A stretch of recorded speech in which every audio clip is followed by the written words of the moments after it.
water falls from iron, so you join me in the departure lounge at Heathrow Airport. It's a bloody cold day today, hence why I've got this woolly hat on. Hopefully it won't be necessary when I get to Larnaca. I'm recording this just sort of like as a little bit of a video diary if anyone's interested. I'm literally going into Larnaca, match and back out, so I've not even booked a hotel or anything like that. But I was meant to be coming out here with a mate. Unfortunately, something's gone a little bit pear-shaped as far as his plans were concerned, so he can't make it now. So I'm on me Jack Jones, but I'll be meeting up with a few people out there, I'm sure. So, and hopefully, fingers crossed, everything goes according to plan as far as matters on the pitch is concerned. But we'll find that one out tomorrow. So here goes. So here I am, I'm in Athens now, so got to get a connecting flight from here to take me into Larnaca, which that leaves at 8 AM local time. Right now it's approaching 4 in the morning local time, so got a couple of hours to kill. There's not really much to do here, obviously. It's not sort of like nightclub central or anything like that, so I won't be getting up to too much mischief, promise. Got to say that if the wife's watching, but yeah, she's got a couple of hours to kill, and then jump on a plane. Athens to Larnaca, it's about an hour and a half, give or take, and yeah, getting closer to kick-off time. Just landed, just disembarked from the plane, so gonna head probably to the meeting house. It's probably my destination before obviously the match for a couple of light ales. Why not?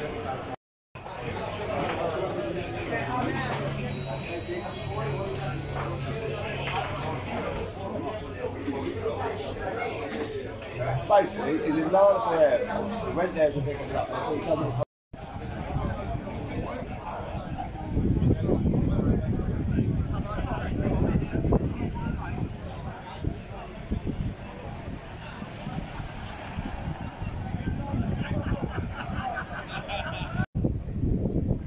Here I am. Look at this. Little bit better than Southend, it has to be said. Nothing against Southend, but that is different gravy. So, couple of hours, well, good few hours before kick-off. Quite honestly, it's about I don't know, 1:30 midday local time. So kick-off here is at 5:45 local time. So I've got a few hours to kill. So I'm just having a little stretch of my legs. I've been in a pub, the meeting pub. That's where the shuttle bus is going to take the supporters that have come here. And let me tell you, there's quite a few, and they've gone through all sorts of different convoluted routes to get here. I've been talking to a good few of them, and some of them have gone via Vienna, some of them have gone via Turkey. I myself went via Greece, which obviously, being as we're in Cyprus, you'd probably think actually that's probably one of the more straightforward routes, but some of the people I've been talking to, honestly, it's like, you came from where? Crazy. All sorts of interesting stories as well. There's one guy that's, and I hope the person I'm talking about isn't for 1 minute watching this video, very unlikely I think, but there's this guy that's come here, and we're just talking, and he turned around and said he hasn't even told his wife that he's come here. He says she probably knows now, but he's not actually told her directly. He's actually come all the way to Cyprus to watch West Ham in a European competition game. He's turned around and told her he's working, which, good luck to him. So yeah, but this is beautiful. Yeah, look at this.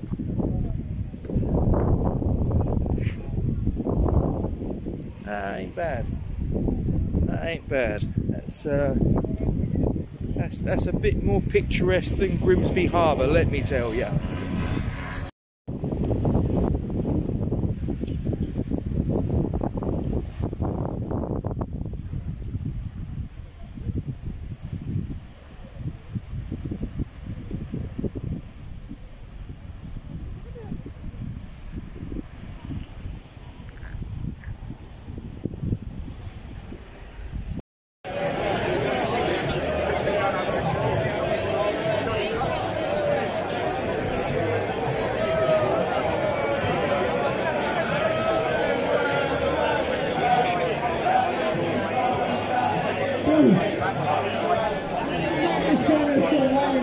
afternoon. Come on, guys. I'd have to move him from the bench. And we need to give him a better hat because he looks a sick hat anyway. We ain't Tottenham, we ain't Tottenham. Red Tottenham, Red Tottenham, Red Tottenham. We hate Tottenham. We are the Tottenham haters. I love this place. Right, what we got?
I'm playing goal for West Ham, West Ham.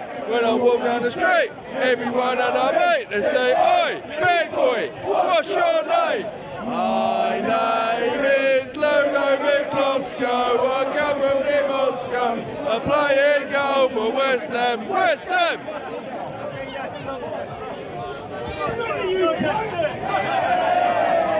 Everywhere we go!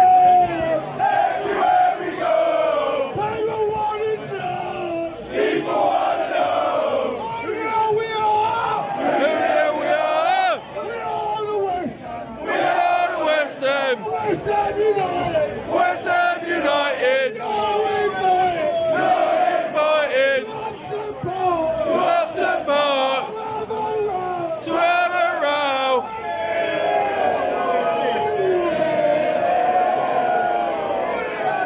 Oh, we hate Millwall! We hate Millwall! We hate Millwall! We hate Millwall! We hate Millwall! We are the Millwall haters!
Sky, and like my dreams they fade and die. Fortune's always hiding. I've looked everywhere. I'm forever blowing bubbles, pretty bubbles in the air. United! It's from lift truck. Carry Lampard. They couldn't carry Lampard. 3 men, 2 men, 1 man, and he's still in front. Couldn't carry Lampard. 4 men couldn't carry Lampard. 4 men, 3 men, 2 men, 1 man, and he's still in front. Couldn't carry Lampard. 4 men couldn't carry.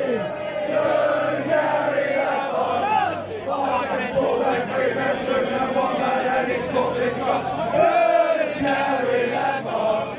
6 men couldn't carry. Couldn't carry Lampard. 6 men, 5 men, 4 men, 3 men, 2 men, 1 man and his forklift truck. Couldn't carry Lampard. 7 men couldn't carry. Couldn't carry Lampard. 7 men, 6 men, 5 men, 4 men, 3 men, 2 men, 1 man and his forklift truck. Couldn't carry Lampard. 8 men couldn't carry. Couldn't carry Lampard. 7 men, 6 men, 5 men, 4 men, 3 men, 2 men, 1 man and his forklift truck. Couldn't carry Lampard. 9 men couldn't carry. Couldn't carry Lampard. 9 men, 8 men, 7 men, 6 men, 5 men, 4 men, 3 men, 2 men, 1 man and his forklift truck. Couldn't carry Lampard. 10 men couldn't carry.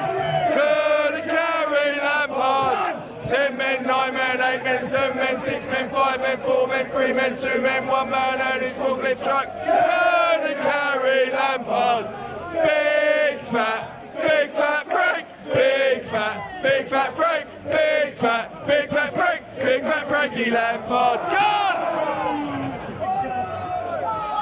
And if you throw a cat at him, he'll kick the fucker back. He'll kick it to the left. He'll kick it to the right. And when we win the Conference League, we'll sing this song all night. Oh, Kurt Zoma's magic. He wears a magic hat. And if you throw a cat at him, he'll kick the fucker back. He'll kick it to the left. He'll kick it to the right. And when we win the Conference League, we'll sing this song all night. Next one. He only kicked a cat. At least he's not a rapist. At least he's not a rapist. At least he's not a rapist. He only kicked a cat. He only kicked a cat. He only kicked a cat. At least he's not a rapist. At least he's not a rapist. At least he's not a rapist. He only kicked a cat.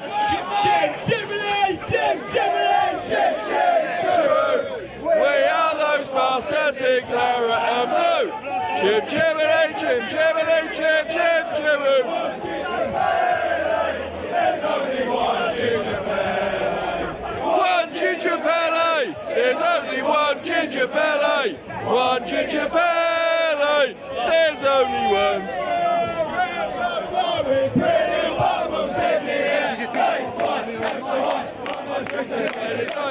Shoes always nice spiders everywhere.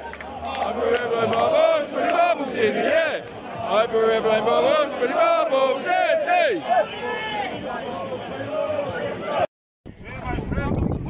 Hey, oi, oi. Listen up.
And like my dreams, they fade and die. Fortune's always hiding. I've looked everywhere. I'm through blowing bubbles, pretty bubbles in the air.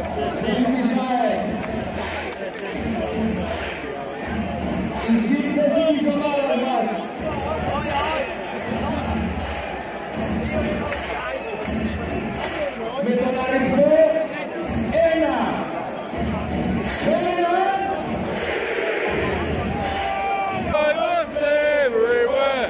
I'm through blowing bubbles, pretty bubbles in the air. United! United!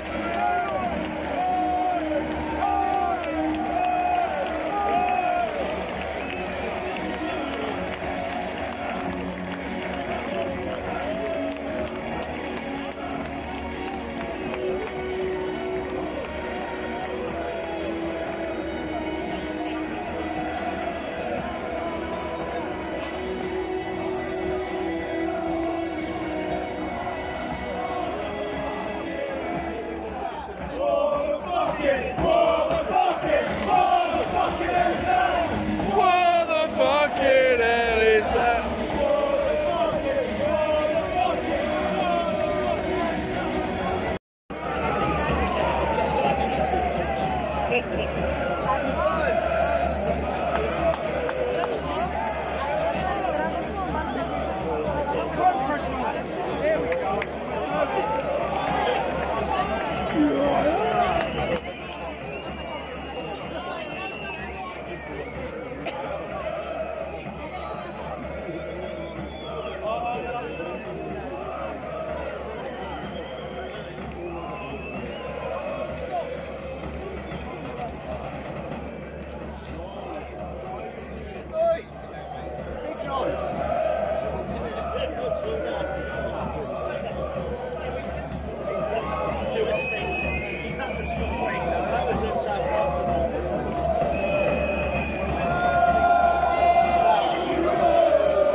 Ah, you West Brom in disguise!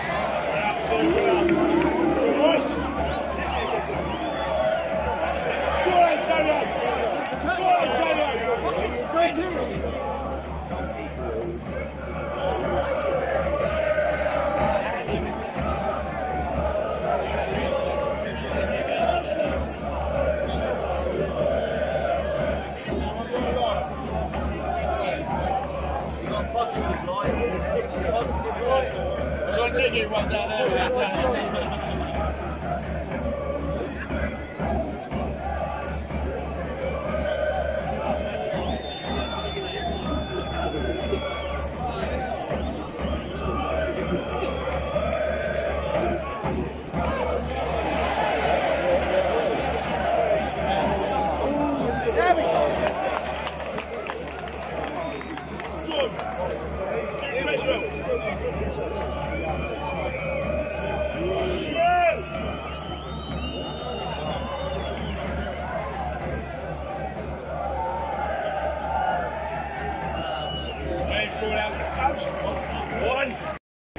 Well, it's got to the break and West Ham are 2-0 up.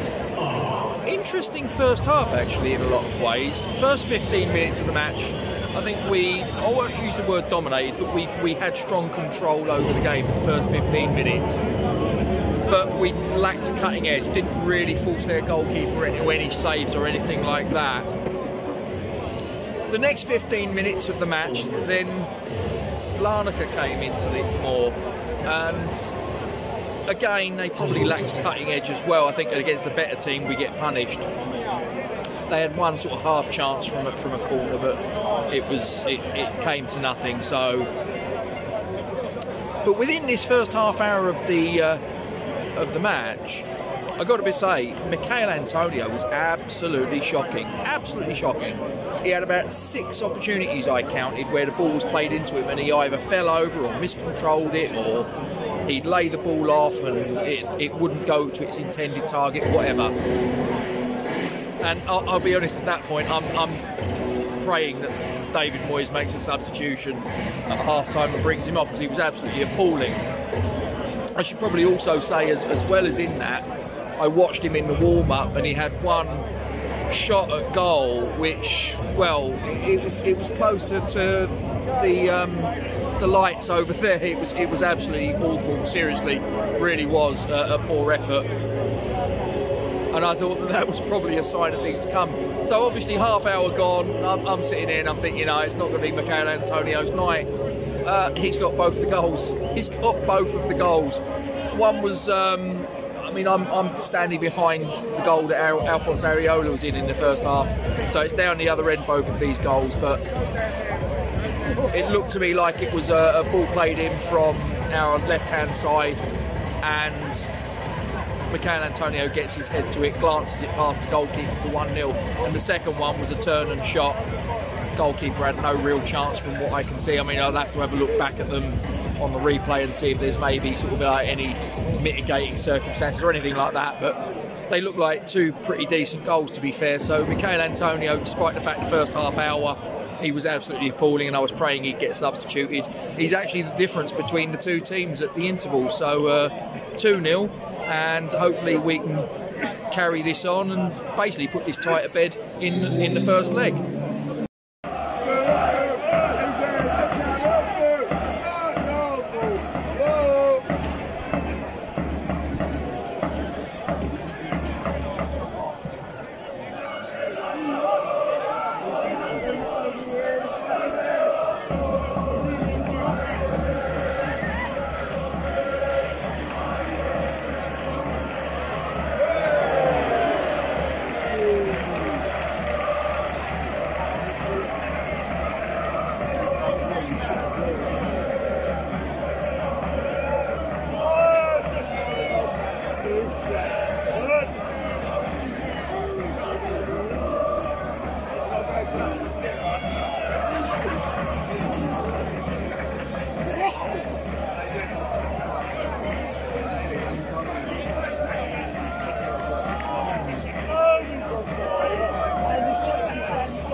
Yeah, we got that.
Job done.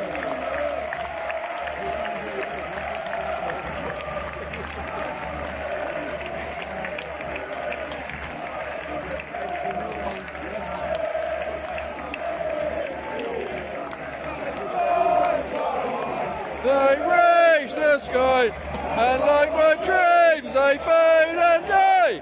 Won't you always hiding? I've looked everywhere.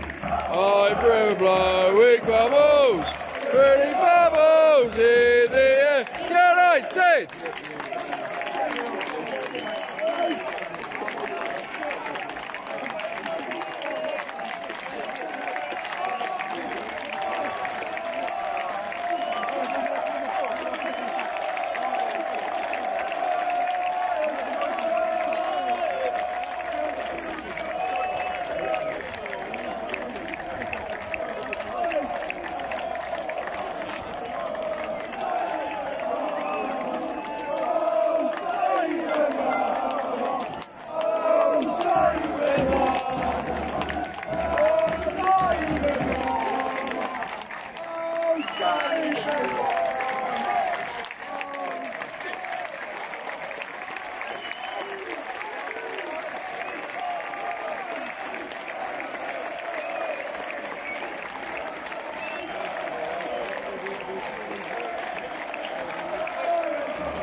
There you are, it finished AEK Larnaca 0, West Ham United 2 in the first leg of the last 16 tie in the Europa Conference League. I think that it's fair to say that West Ham, over the course of the 90 minutes, deserved to get the victory. There were phases of the match where I think that Larnaca did come into things, and I wouldn't say they really put West Ham under the pump. I mean, to be perfectly honest with you, they lacked a cutting edge, but there was, I would say, probably between minutes 15 and 30, I would suggest, where Larnaca started to come into the game a little bit more. I wouldn't say they put pressure on West Ham, that's not true, but I would say they started to come into the game. First 15 minutes, I would suggest, was pretty much all West Ham. And yeah, I mean, to be honest with you, it's one of those. I mean, sort of like, it's funny, you know, Mickey got to both the goals. Up to that point, he was woeful. He really was. And you guys that would have been watching this unfold on whatever medium you use, be it BT Sport or whatever, probably don't realise this, but there was a shooting drill that took place before the game started, and Mickey took a shot which spooned up and ended up going so wide and high of the goal. It was absolutely ridiculous, and everyone was like, oh my goodness, what is this? This is our starting striker. And then he started the game, and I counted there were 6 times the ball was played into him, and he either fell over, played a crap pass, or you know, just had the first touch of a trampoline, quite frankly. So, but then obviously he went bang bang, scored 2 goals, and this is the thing with Mickey, is I maintain that he's at his best when he really doesn't have time to overthink, overanalyze how he's gonna put the ball past the goalkeeper. I think he's really at his best when he's literally got a split second to make a contact with the ball and direct it whichever way. I think that's when Mickey's at his best, when he's one-on-one with a goalkeeper and he's got a chance to really sort of think, you know, am I going to put it low, am I going to put it high, am I going to do this, am I going to do that? That's really when he struggles. So, you know, it's no real surprise to me that he scored the goals the way that he did. You know, a sort of glancing header from a cross from our left wing, and then obviously a touch to control it, turn, shot, goal. Pretty much what I would expect, really. But listen, the tie should really be over. I mean, I thought that Mickey had scored in the second half, from where I was stood myself, and a lot of others thought that that opportunity that hit the post and came back out, a lot of us thought that had actually crossed the line, and it hadn't, obviously. And then Lucas Paquetá, in the dying embers of the match, had an opportunity. In my opinion, I think he took one touch too many. He sort of should have made a bit more of an angle for himself, but shot it straight at the goalkeeper. Poor from a guy that has got caps for Brazil, that has played in the World Cup for Brazil. You expect a bit more, you know, against what, let's be honest, was probably a League One standard team at best. So this tie really should be over, and it probably is in a lot of ways. I just wonder sort of if Larnaca do what is probably unlikely in sort of within the first 10 minutes of the return leg at London Stadium, that they actually manage to get a goal and make it 2-1 on aggregate. Is that going to possibly exert some pressure? I don't think that's going to happen, but really this tie should be all over already. You know, if Mickey and Lucas had taken the 2 chances that I'm referring to, then it would be 4-0, and that would be pretty much the end of the tie, and David Moyes could pretty much do what he wants with impunity. He doesn't quite have that luxury in the return leg. I think that he will make some rotation. I think he will make some changes. I wouldn't be surprised if maybe we might see a bit more involvement from players from the youth grade teams. I would hope so, to be honest with you. I'd like to see someone like Divine Mubama maybe getting an opportunity, but we'll see. We've obviously got another 7 days to go as far as right now is concerned. So let's see what the next 7 days brings. Obviously we've got the Villa game coming up before obviously the return leg that sort of is going to decide whether we go through to the quarterfinals. I think we're pretty much there, and then obviously it's a case of who do we get in the draw, and you know, progress from there. So all is good, and anyway, thanks for watching this particular video. Don't forget to drop a like on it, subscribe to the channel if you're new around here, and make sure you subscribe, make sure you share this to your social media platforms. Thanks for your time, and we'll see you again soon. Come on, you Irons.